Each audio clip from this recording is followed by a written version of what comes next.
خدا بعضی وقتا با دل شکسته راهتو عوض میکنه، چون میدونه دیگه اون راه سهم تو نیست. میدونه اونی که انقدر براش جنگیدی لیاقت دل صاف و نیت پاک تو رو نداشت. یه وقتایی شکست هدیه است، نه برای اینکه زمین بخوری، برای اینکه از زمین اشتباه بلند شی. اصلا میدونی چرا انقدر درد کشیدی؟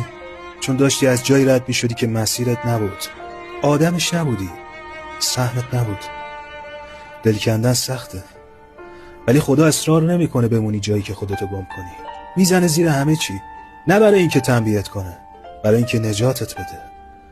گاهی اشک پاک کنه سرنوشته، گاهی نبود آدما شروع پیدا کردنه. پس اگه یه روزی دیدی دلت شکست، بدون قرار مسیرت عوض شه. قراره بری جایی که لبخند واقعی تو جا گذاشتی. قراره برسی به خودت، به خود واقعیت.